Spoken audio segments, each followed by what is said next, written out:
Hi everyone, welcome to Be an Artist. I'm here today with Jonas Nermyr, festival director of the Stockholm Tap Festival and tap dancer.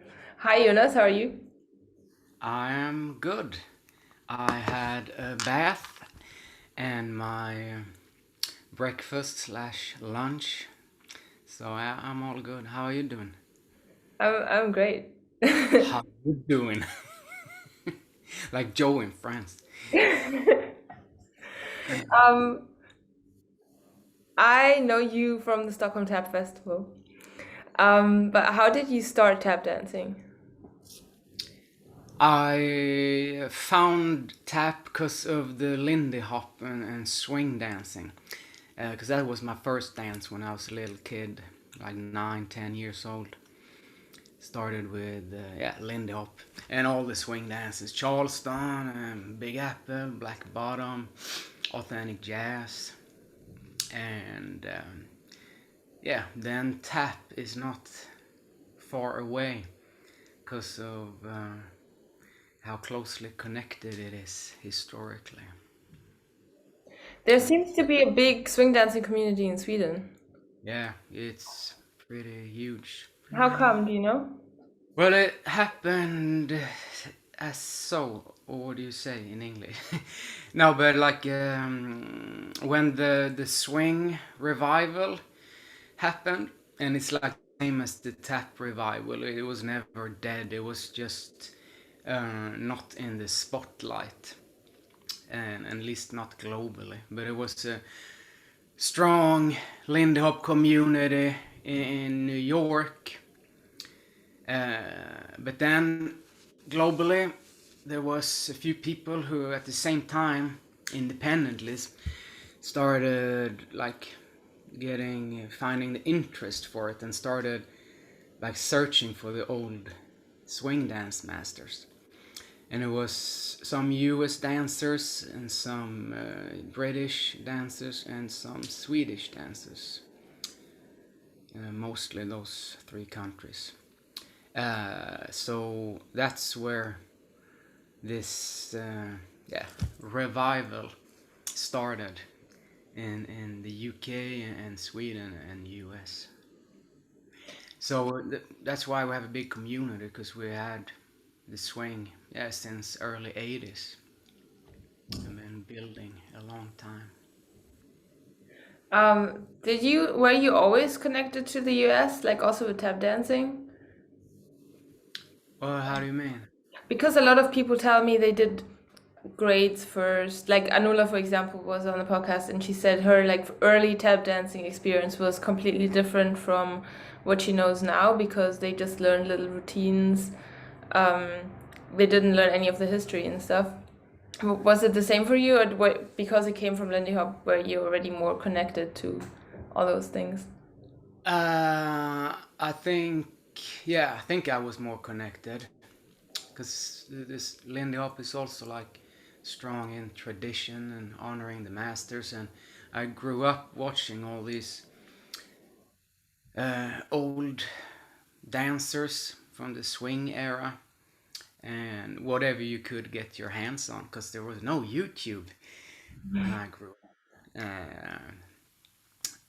And it was, of course, as we know, all mostly white dancers. You could see some movies with Nicholas brothers, and they were then, of course, my favorite.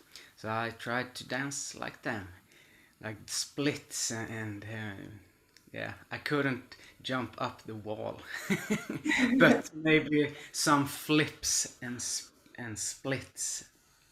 Uh, but uh,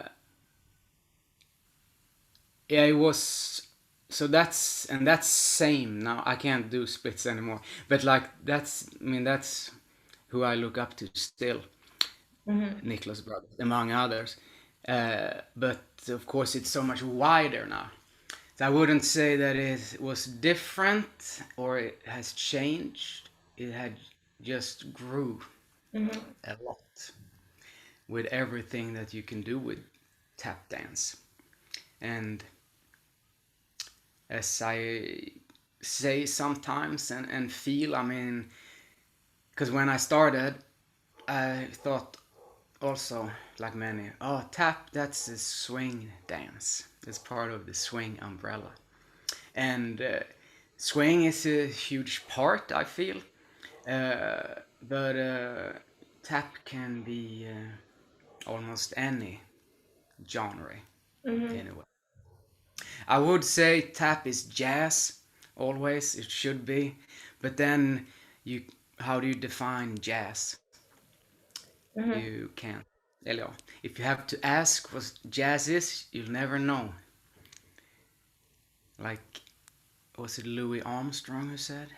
Yeah, I think it was Louis Armstrong who said. Mm. Yeah. So now I dance still swing music or swing rhythm, but it's so much more. And it can be almost anything. But I believe that I always put some jazz into it. You went to this jazz school, didn't you? I did a few years ago to. I mean, I always like to learn more and educate myself. So I went 1 year, half-time studies at the Royal College of Music, and it was not jazz specific. We were just learning about everything, music theory, and a lot. It was like music knowledge in theory and practice, if you like direct translate it. But we played a lot and sang, and you were able to try all these instruments, and it was a really good year. I learned a lot, and I use it a lot in my dancing now. How did you start with the festival? Well, it depends if you ask me or Larsa or Andrew. Because we all say that it was kind of my idea. And you ask Larsa, well, I first thought of it. Oh. Uh, no, but I guess we all had been thinking or started to think about doing something around the same time. And yeah, that was like in 2009 or 8, yeah. And I was talking to both of them, and then we got together and decided to do something together. And yeah, that's how it started. Because we wanted to learn more. Because we were getting into tap more. I mean, I was dancing, tap dancing, like 2-3 years in late teens. With the swing. That we had a swing dance company where I grew up, so we were practicing all the time. But then I didn't dance at all for a couple of years, and then I got back into dancing and did professional education. But I didn't really tap at the time. There was no work with tap here. Yeah. But then into 2008 something, I had started to like get back into tap dance, and yeah, that was a lot. I don't not sure about times and dates. I don't know when YouTube came, but when it was possible to see more, Mhm. like online, of what tap was. A lot of old clips that surfaced, and also learn about the masters of today that I had no idea about. And I saw that, and like, it blew my mind. But what is this? You can do this. So then I started to get back into tap Mhm. myself. Mm. Do you remember the first faculty of the first festival? Yes, I do. It was J Sam, Chloe, and was Roxanne. I think Michelle also. Doran. Yeah. Yeah. Did you Yeah. know them before? Or did you just No, message them like, "Hi, I'm Jonas"? no, I leave all that to Andrew. He he wrote them, and still has the contact with the faculty. But he Uh, didn't know them either. First. no, no, he didn't know them. I mean, he is from the U.S. West Coast, so he had met some of them. He had met Jason and Chloe, and I don't know if Michelle and Roxanne. I don't think, but I know Jason and Chloe, because he was taking class with Jason in LA when he was growing up, or like late teens maybe or something. It's funny. I always like, how do you say in English? Can you swear in this podcast? Maybe not. I don't know how you. In Sweden, we swear all the time. Or I. No, I don't have to. But I mess with him, Andrew, because he was in class. Jason was teaching, and it was him and Chloe Arnold and Sarah Reich. And I always asked them, yeah, what happened, man? I mean, Chloe and Sarah, they're world top now. But what happened to you, man? Oh, But he was not aiming for that, like, professional career. But he had good feet and still has good feet, but he doesn't really dance anymore. hmm. Yeah, I see more cooking posts than anything else. Yeah, yeah, he landed a really cool job now, one of the top restaurants at the like finest hotel in Stockholm, their restaurant. Nice. Mm. How did you start working professionally then as a tap dancer? Did you put on your own gigs? Did somebody hire you? Own gigs, and it still is most of the time. Yeah. I mean, when we started 2008 9 to get back into it, was almost no tap dancing in Stockholm, not in Sweden at all. So Larsa and Andrew and I started like cultivating the community. There had been a little bit in the 90s and a little bit like early mid 2000, because then it was two other swing dancers who also like got into tap dance a lot and did some stuff, but then they continued with other dance and music. So it had been like a few years with no one who was aiming for anything in a way. So yeah, in the beginning, I was like I was sleeping in the studio, really, and just dancing all day and night, and then after some time, when I felt that now maybe there's something that someone else can look at, like confident to show something, I started to like contact. It was a lot of the swing, because I have strong, like a lot of my old friends are part of the organizers and the teachers here in Stockholm. So I was like, can I come to your event? Can I come to your band gig and dance? So that's what I was doing a lot. Hmm. Mm. And And they, then slowly it like grew, and now since a few years I am more or less living of of tap dance, only tap dance. yeah, that's Mm. great. And do you teach as well? Yeah, it's Yeah. a lot. It's mostly teaching still, I would say. Mhm. and the festival, because it has been growing also. So it's a lot of work. Andrew and I, who kept organizing it and do it now, the two of us.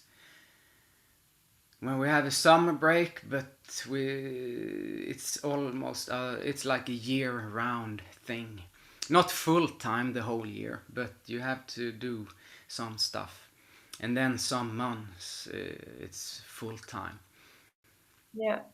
How Like like the month. what kind of work do you have to do in order to organize a festival? Just for for people that have never We have to looked behind do the scenes. everything. Because it's just me and Andrew, so we do everything. We plan everything, contact the faculty, like arrange the agreements. We look at facilities, look at theaters, and set those renting deals all the time, and we make all the schedules, and I do all the PR and like graphic design. What else? We have help during the festival. Like the week of the festival, we have like 40 volunteers that helps us. But then we like lay, I don't know, a little bit different depending on which venue we're at. But like 500-600 square meters of the tap floor. We produce the evening events, hire all the musicians, and produce the gala show, arrange with the theater, and we hire a lot of local dancers and musicians, so we have to set that up, and it's a lot of stuff. It's mostly fun. You are one of the only festivals that has those morning classes. Well, you used to be the only festival that had morning classes, and I think some people started copying it. Oh, With the, you know, where you had like not students, but you have like Europeans teach a session in the morning. How did you come up with that? Was it just to provide opportunities? yeah, it was a lot of different reasons. I think, like a general vibe of the festival, we stole a lot from the harangue dance camp, because Andrew and Larsa also have the swing dance background. Hmm. So we have been a lot at harangue dance camp, like one of the top like festivals for swing dances. That is in Sweden. It's been for like 35 years plus, for 5 weeks every summer. And we stole a lot of their setup because it's a nice event. It's fun and a lot of social stuff, and we had been at some festivals before, and they were not so fun and not so much outside the classrooms. Hmm. Mm. Because with So Stockholm, yeah, like, you almost never leave. no, you don't ever leave. That's awesome. No, yeah, and that's like a general vibe of the festival. We steal, as tap dancers do, but reshape it, make it our own, and incorporating, because the main faculty is U.S., because I mean it's the African American art form, so most top dancers is American.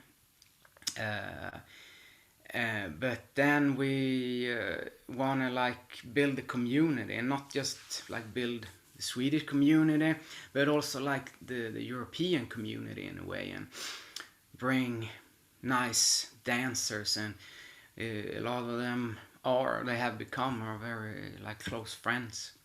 It's like the tap friends that you meet once or twice a year, so it's not often, but when you meet, it's like it was yesterday, and you get Yeah. close really fast. Yeah. So that's a way to be able for them to come also. I mean, it's a win-win. It's they are great dancers, and they teach some classes, and they also like participate in all the evening events with like cutting contest and battle and open stage and all that stuff. And they, because a lot of dancers, I mean, for myself, there's a lot of events I want to go to, but I can't because I have to work, or if I don't have to work, I still have to work to make money. Or I don't have money to go always. Uh, so this is also like a chance for some who wouldn't like maybe have time, money, everything to make it to Stockholm also. So I hope, it feels like they are very happy too, and we are very happy. So I hope it feels like a win. And students like are very happy too. I mean, it's great classes, and it's many of the top European dancers that have like their professional careers each in their own cities or countries where they live. Nice. And how do you select the faculty? Is that Andrew, or do No, you no. the He American just faculty? contacts them. Oh, it's. I mean, in the beginning, it was because he like had met some of them, and he is American, so it's like, I don't know, the minimize language confusions or whatever. It just happened that we had our different things that we did in the planning. But we of course we decide together, Mm-hmm. and there's also a lot of different aspects to that we look at, and the main thing I would say is the participants like wishes, and we talk to them a lot and ask, and after every festival we have a survey that all the participants can fill in, and so we see what they want, the people who are coming as students. And then it's also very important for us to have like a good mix Mm-hmm. of ages and styles, backgrounds, and yeah, everything. So I mean, they all are individual genuine artists, of course, uh, but you can see some different what's that in English, like not focus, but areas or directions where they have taken their artistry in a Mm-hmm. way, like I don't know, for instance, anyone, or some are very strong, like jazz, bebop jazz, will maybe like a musical direction, and or like Max Pollack with the Afro-Cuban musical direction, and oh, yeah, different. So it's a nice, good mix, because we love like all tap dance, in a way, and there's good stuff in all styles, I would say, and it's nice to be able to bring all those different styles and show the people here like what you can do with tap dance. And yeah. Hmm. Um, how do you think? How long did you have the festival? 10 years? Longer? Yeah, last one that like we that vad heter det that we did before the pandemic, that was the 10-year anniversary, and that was in 2019. Okay. So how do And you now, think? sorry, yes, we had as everything, we had to cancel it now for 2 years, but we Was are, it 2 years? yeah, 2020 and 21. Oh damn! Like I didn't New even. Year. I know. It's like the time, the comprehension. It's like a lost 2 years or 1.5, and it just happened because we always do it during the Easter holiday. Yeah. Otherwise, maybe it might have been 1 year to cancel. I don't know, but yeah, Yeah, it's that's two. right when the pandemic started. Yeah, because 2020, everything was set. We had done all the work, and everyone had their ticket. Like all the students were set to come, because the Yeah. lockdown in came like 2-3 weeks before Easter. Yeah, that's crazy. I don't Yeah. even remember that. Nah, I have like I had to consciously forgot about it.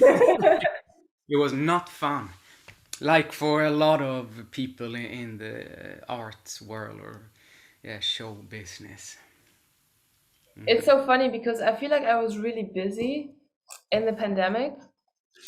Um, but at the same time, I feel like I don't remember it as if it would have been real. I remember it like it was a dream or something like that. You know, when you remember stuff, but it doesn't seem real.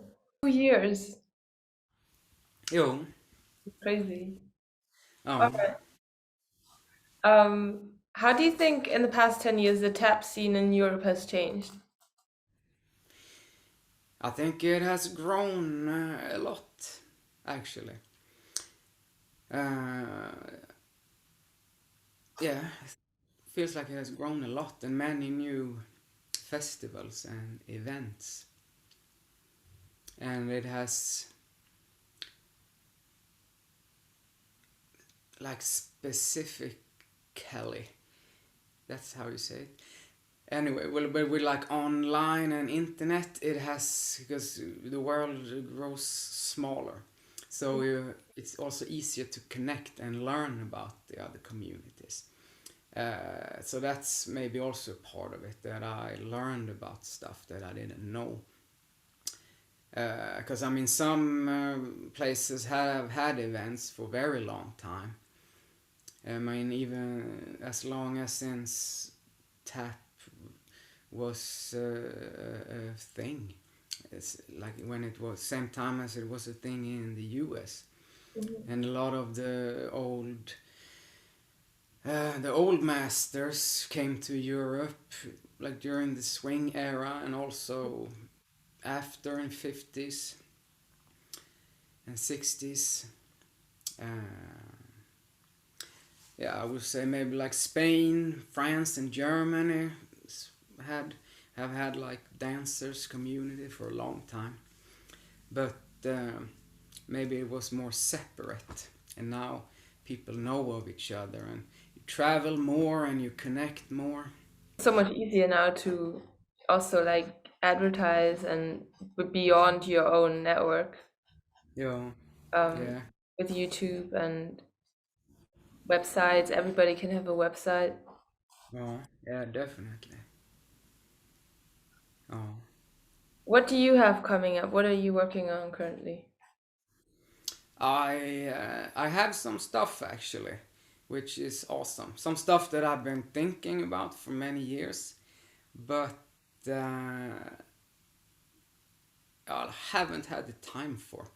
Mhm. In a way, I mean, you always have priorities, but it's just so much you can do.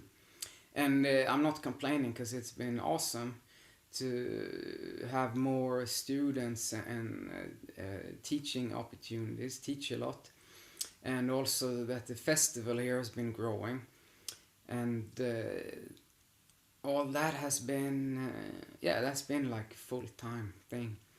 And now then, when the festival has been cancelled twice, then I had time to plan other projects.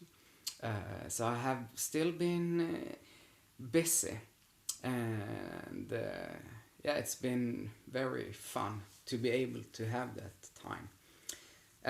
So it's two projects that's coming up, and the first one is like a trio that I started with two other musicians.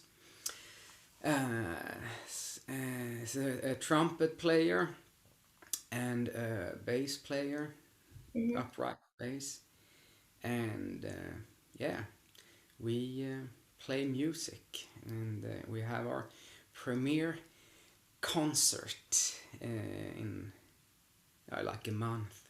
Oh wow. Mm-hmm. Where is that gonna be? It's in Stockholm at a like small black box theater place, and we play jazz, and then again, jazz can be a lot of different things, but we at least start in like swing, but mostly bebop jazz, and do a lot of old standards. And the other two musicians, great musicians, and I worked with them in the past, which is cool. So they like tap dance, and they have invited me to their projects because they want to tap dance. So that's really nice. Yeah, they're very open, and we have a nice connection, and a lot of improvisation, and it works well because we like understand each other, listen to each other. And then can also be like other stuff, or at least in the future, any music in a way, and you have put some jazz into it, I guess, because that's what we do. We're like jazz in the jazz. They are jazz musicians, so there's always some feeling of jazz, but it could be like Latin jazz is also jazz, but like maybe like Afro-Cuban, getting into some of that, Afro-Peruvian world music, I guess you call it, some, just to mix it up, have a nice dynamic in a concert, like Afro beat.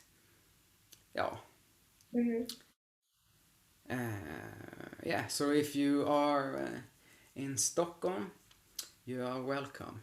It's November 12th. November 12th? At? It's called Studio 8 Okay. at 8 o'clock. Yes. That's great. Are you gonna record an album? I don't know. The other two musicians, they write music, and the trumpet player, Erik Palmberg, he just released his second album. Really nice stuff. And we will play one or two of his songs at the concert also, actually. I don't know if we will do an album. That would be cool, of course, but that would be further ahead in the future. Yeah. Oh. And what's the second project? It's a little bit bigger thing, I would say. More dancers and more musicians. So that's has a little bit like longer planning and rehearsal time. And it's called Tap på svenska, like tap in Swedish. And it's like an homage to this classic Swedish album from early 60s. by this Swedish jazz pianist Jan Johansson. Really amazing.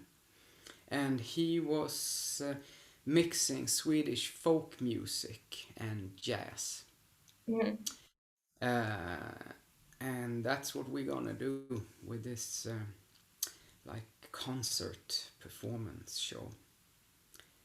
And yes, it's a lot of Swedish folk music and songs, traditional songs that we had to rearrange, maybe change time signatures, and rearrange them to make them into jazz, Latin, world music feel. Oh, Does that's Swedish weird. folk music have a lot of different time signatures? No, in a way, it's but the most common I would say is the waltz, I think, or at least as common as the 4/4 in the Swedish folk music. So yeah, a lot of 3/4 or 6/4 music Mhm. traditionally, and some other music that has like uneven, like polska, that has like uneven time signature. It's the melody that goes, so you have to learn the melody, and then that's pretty new for me. So it's also a learning experience for me, which I'm very grateful for. And you're using Swedish tap dances for that? Yes, it will be me and three others, Daniel Larsson, Vilma Kannanen, and Gustav Borehed. I know Gustav, right? Yeah, I think you met them all. They've been at the Okay. festival. Oh, And you have a yeah. date for that? Or not yet? Our preliminary some in March. Yeah. Now it's been all these application deadlines for the culture project grants, Hmm. and a little bit on depending on that will decide when and so. But yeah, it will happen. It will happen. We have started a little bit already. I have started with some choreography or composition, if you may call it that. At least rhythmic composition. Yeah. And then we will use that to uh, continue with the arrangement of these songs.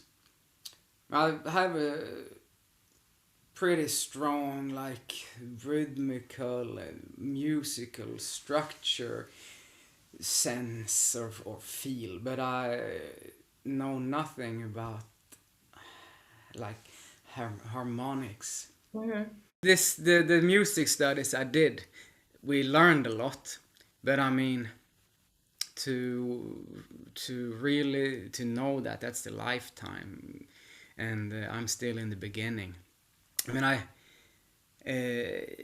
I hear it a lot, I would say, and use it, but I can't do so much with it yet or ever. I'm happy with the rhythms also. Oh But that's why you got musicians there to help yeah, arrange, right? yeah, man, yeah. It's those the two musicians with the trio. They're part of this bigger project also. Okay. Uh, so yeah, we the three of us are like doing all of these things together, and then we bring in the other artist for like rehearsals for the to get the finished production. Mm. Nice. And you got, Yeah, look I've seen, forward. yeah, I've seen also that you posted that the festival's on again this year, next year. Oh, that's the plan. Hopefully things continue to get better with the pandemic. Yeah. And yeah, so yeah, we started planning for that. I mean, it's still a long time ahead. But this is normally we usually start earlier with the planning Yeah. after the summer. But in like aspect of the pandemic, it's a lot, like half a year or something. So hopefully it can settle more. Yeah. Oh. All right. Yeah, so book it in your calendars. Yeah,